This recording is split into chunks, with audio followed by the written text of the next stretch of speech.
Yo, what's going on? Today we're going to be talking about a question that I get all the time, which is essentially how to learn two languages at once, or actually, even better, should I learn two languages at once or multiple languages at once? So today I'm going to give you my take on it, things that I've seen with students in the past, and kind of my own experience as someone who's learned four languages over his time to different degrees. I'll give you my personal opinion, and you can hopefully take some value from this. So, should you learn two languages at once?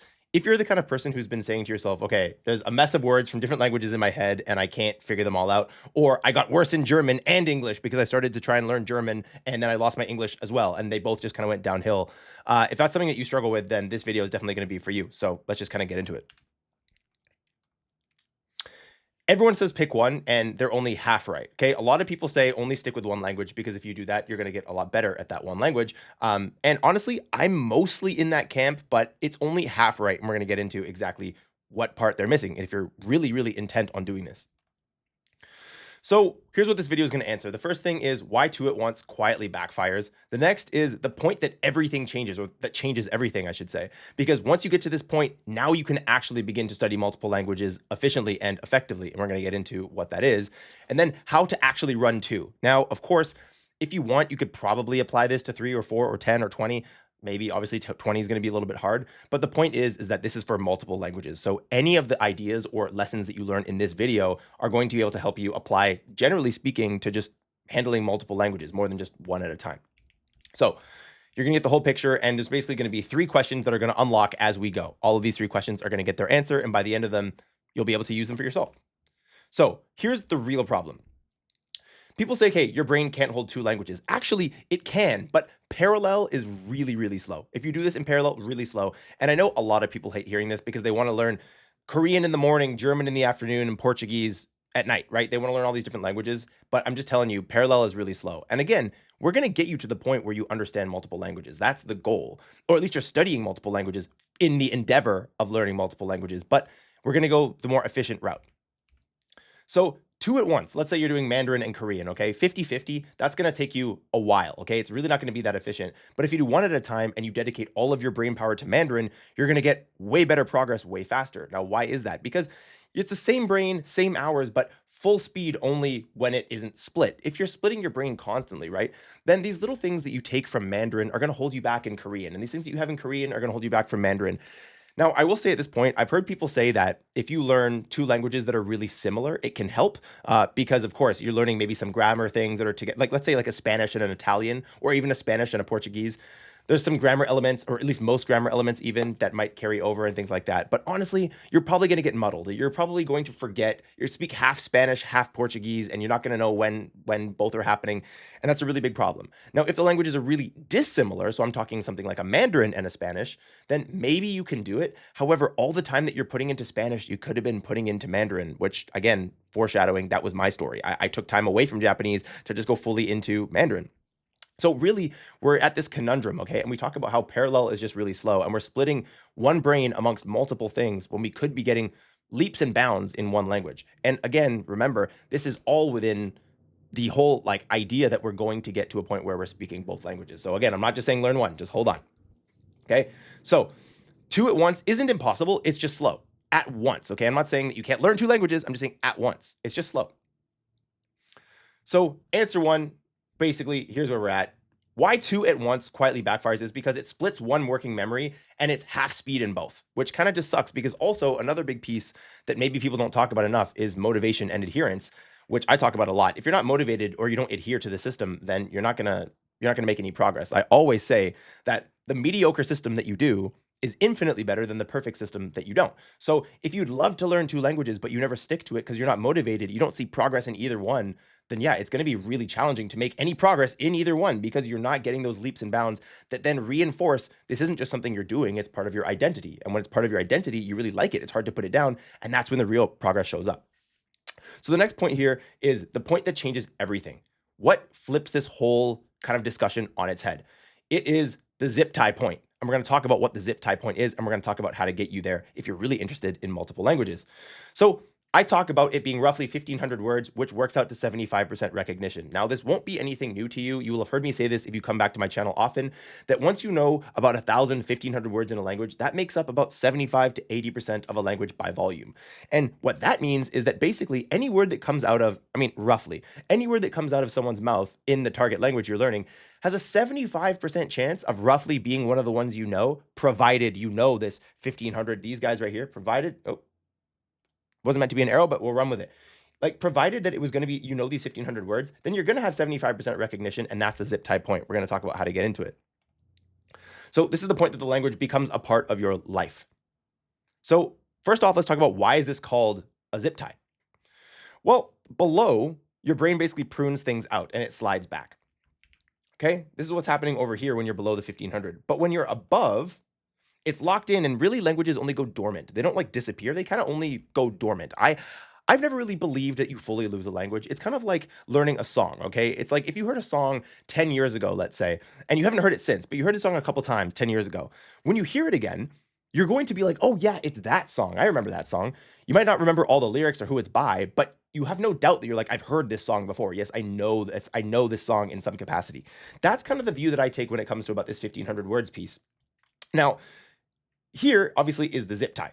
The whole point here is once you get to this 1,500 words, your brain has enough in it that you're going to encounter these 15 words regularly, and you're going to maintain the language kind of by itself with a little bit of at least passive immersion. And we're going to get into that in an upcoming slide. But the point is, before you have these 1,500 words, your brain is going to prune things out. And the reason why is because, again, this is the way the brain works, so it can make more space for other things. That's how memory works. We reorganize ourselves. This is literally neuroplasticity at work. And if you don't know what that is, again, go look it up on Google or AI or whatever the kids are using nowadays. But the point is, once you get to 1,500 words, these are so common, happening all the time, that you can't forget them. They're being constantly reinforced and reinforced and reinforced. So 1,500 words, you get to this beautiful zip tie point, and that kind of holds you from slipping back out the other way. If you think about the way a zip tie works, right? A zip tie, you kind of like push through this hole, and I've talked about this in other videos, but you push through a hole and then you can't pull back. It locks the progress. And at 1,500 words thereabouts, I've kind of seen that's where progress seems to be pretty locked. Now, again, I'm not necessarily talking about output, but I am talking about the ability to comprehend a language. And that is, in my belief, the engine for output eventually. And so really you're locking in the most important piece of the whole engine so that when you come back to the language and you want to activate it out of your mouth again, it's ready to go. You already have 80, 90% ready because your comprehension is staying relatively strong. Okay. So below this, and your brain is going to prune it out, excuse me, but above it, it only goes dormant, never lost. It's like that song 10 years ago that you remember, even though it was 10 years ago. So cross it once and it won't slide back. And why won't it slide back? Again, I want to emphasize this. The reason it won't slide back is because these words, these most common words, so again, I'm not just saying 1,500 words, I'm saying 1,500 of the most common words in the language. The reason why it's so powerful is because these pop up in any corner of the language. Basically, whatever you study, you could be in the kitchen, or you could be in the gym, or you could be walking your dog, or you could be in the workplace, wherever, and these words are going to pop up, right? Up, down, big, small, left, right. These words are going to pop up. And so naturally you're constantly being reminded that they exist, and your brain doesn't have an opportunity to prune them out. Okay. And again, this is all in the context of learning multiple languages. So real quick, I lived this, okay? I studied Japanese for 2 years, basically, and having to a point where I was having full 2-hour-long conversations with actual native Japanese people. That was my level in Japanese. Now, was I the best Japanese speaker in the world? Probably not, definitely not. But was I pretty good? Yeah, I was pretty good. I could get all my ideas across. Okay, and then I dropped it. I dropped it for Mandarin because I loved Mandarin. Absolutely loved it. And every minute in Japanese was a minute I could have given Mandarin, and that's why I dropped it. Which brings me to a really important point when you're considering your multiple languages, a point that really should not be overlooked. This point is my why. So my particular reason for learning a language. My wife's family, for example, which is a big one, and also communicating for work, okay, was bigger. It was just bigger than learning Japanese. I love Japanese as a hobby, and that's a language that will always be, I would say, my first big love when it comes to language learning, will always be Japanese. But here's the thing. My why for speaking with my wife and my wife's family and other Chinese people in my life and having work reasons and all these things was just bigger. And Chinese speakers are everywhere. It was harder for me to find Japanese speakers in Toronto, Canada, where I live. It was harder. they're around, but they're not nearly as around as Mandarin Chinese speakers, which are everywhere. I mean, most cities, probably you watching this right now in your city, there is a Chinatown, right? It's pretty hard to find a Japantown, or there might be a little Japan, right? If you're lucky. But Chinatowns are everywhere. And so that's awesome. For a Chinese speaker, that's fantastic. And so my why was just bigger. So again, little picture of me and my wife's family. You can take a look at that. But yeah, point is that I gave it up. I gave up Japanese because my why was larger. And so I want to encourage you to consider your why. Why are you learning multiple languages? Because eventually it's going to get hard. And that's the truth. Eventually it is going to get challenging where you're like, okay, I have 2 hours today to give language learning, but which, by the way, that's a lot of time. If you have 2 hours, that's solid, right? I have 2 hours to give language learning. Do I really only want to give X amount of time to language one? I love language one. Like, is it worth me giving some time up to give to language two? Again, day one, they're both exciting for various reasons, but day 200 or day 300, they're going to start wrestling with each other. And by day 300, you may have asked yourself, well, why did I put any time into this other thing when this other thing, number one, really matters to me? So I just want you to consider that. Okay, so answer two, we now have unlocked, okay? Which is that the point that changes everything is the zip tie point. This is roughly 1,500 words and it locks in. Now, I get so many questions of you guys asking me. I get so many questions asking me, where do I find these 1,500 words? Honestly, there's a few different places, and don't stress so much about what literal exact word is in every spot in the 1,500. Just go to Google or AI or again, whatever the kids are using nowadays, whatever, and just ask, right? Hey, frequency list, frequency words in this language, and then type in your language, and you should be able to find it. Okay? And now we talk about how to actually run the two. So the point that you guys have probably been waiting for, okay, is basically cross number one first, coast it, and then sprint one at a time. Okay? So basically, actually, you know what? I'm just gonna go back to make sure that you guys understand this. The point is once you cross the zip tie point, you want to get there to a point where you have 1,500 words and you're kind of comfortable there for maybe a month or two. That's what I would say. Again, that's a rough number, ballpark, month or two. Then you can coast it. And how are we gonna coast? Well, I'm gonna talk about this here in a second. But the point is, if you want to learn two languages, sprint one, then do the next one. Then while you're doing the next one, find a way to coast the first one, which is again, as you'll see in a second, we're going to talk about that, while you're introducing the second one with intensity. I would only ever have one main intensity language. And honestly, I'm a bit of a hypocrite because I actually dropped like two languages, French and Japanese. I basically dropped them. Now I know they're both at a point where if I wanted to pick them up, I could pick them up. Give me a few weeks, and I could pick them back up. And honestly, I might even do that as a YouTube video just for fun. But I know I could pick them up when I listen to French. When I listen to Japanese, no problem. Comprehension is roughly what it used to be, and there's no issue there. So again, coast one, intensity on the other. If you have multiple that you're coasting, then coast multiple, but it's going to take more time and more effort. And it just stands to reason that even though I joked earlier in the video saying you could get to 20 languages, obviously it's going to get pretty hard to maintain 50 languages, 100 languages. It's going to be hard because how many, time slots do you have in the day to do any of this passive stuff? What do you got? You're like French in the right ear and Spanish in the left. Like, honestly, maybe, who knows? But yeah, I don't think that's going to work. Okay. So one or two, ultimately, do you even care about one language or two languages?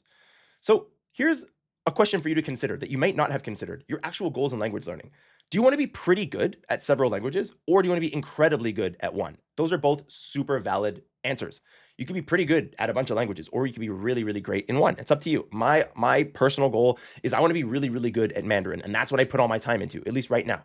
I might change my mind in the future, but for right now, Mandarin kind of has my heart, even though, if I'm being honest, like I said, Japanese is still my first love. And like, if she ever looked at me again, I would definitely be like, all right, cool, let's go back out. But anyway, point is, here's some things to consider that you might have missed is one is your why. Okay. So strong enough to split your focus, like is your why, the second language, right?